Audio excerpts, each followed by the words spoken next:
It's for French dip, and we are going to add a packet of brown gravy, pork gravy, and put a little hot water in here for this recipe. And we're going to slice some bell peppers and onions and the rest of our roast beef in here, and then it'll be all ready to heat up. We'll serve it with a little bit of provolone, and again, I just moved directly from our stroganoff into do our French dip, and I like to put about 2 tablespoons of vinegar in there. Gives it a nice little flavor for your French dip. And then we're just going to really thinly shave our roast beef.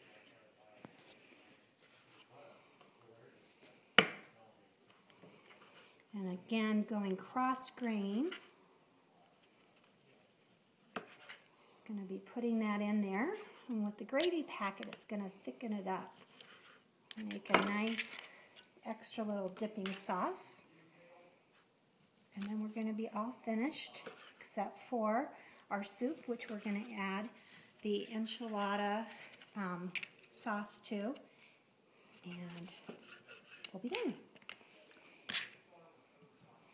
And this will make, 3 or 4 French dips. Again, this is my adaptation for smaller families.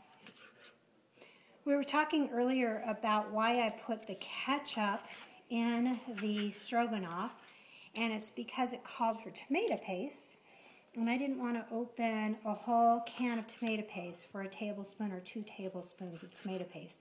If you go ahead and buy it in the tube, that's great. But I find for my fajita recipes and for things like this, I can just substitute either French Catalina dressings or just use a couple of tablespoons of the ketchup.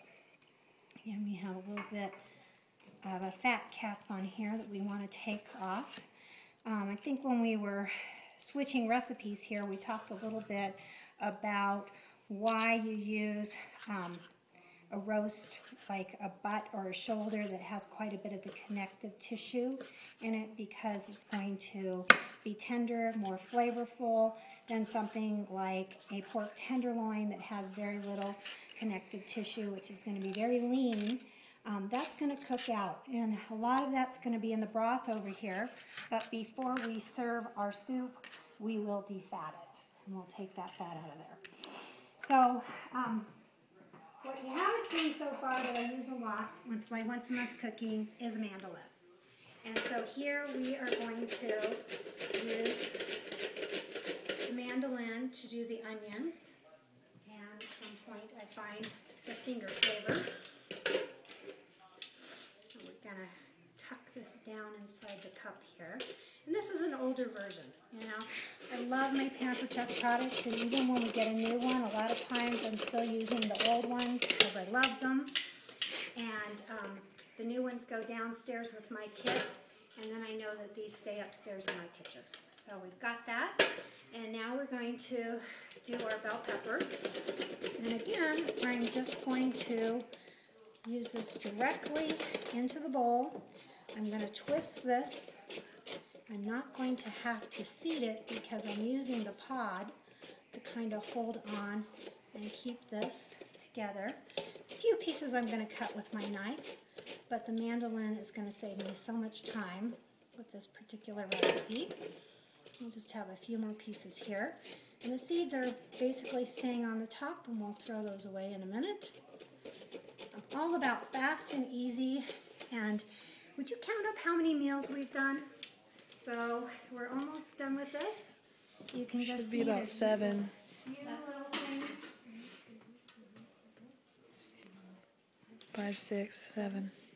And that'll be 8. Soup. So we did 8 meals, and we have slightly more dishes than we would have had for one dinner. So we're just going to toss this together, add a little bit of salt and pepper. When we heat it up to kill the enzymes in the bell peppers and the onions, it'll get nice and thick, and we'll put that right in a bag. We'll put a rubber band around our provolone cheese and our buns, and it'll be ready to serve for a meal.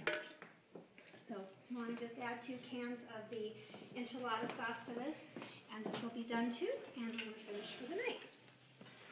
You don't want the green chili? Nothing else? Yeah, we do want the chilies. We do want the chilies. The top Um, one of the things that we said is while our meat was baking, you could do the power chicken and the power beef while you were waiting for the pork roast, the chicken, and the roast beef to cook. So you can move those things along. You can be assembling casseroles. I like to make little mini pizzas on French bread for my son as one of my 24 meals that I usually do when I'm cooking. So I hope you'll call us if you have any questions on power cooking and how to use this in your business.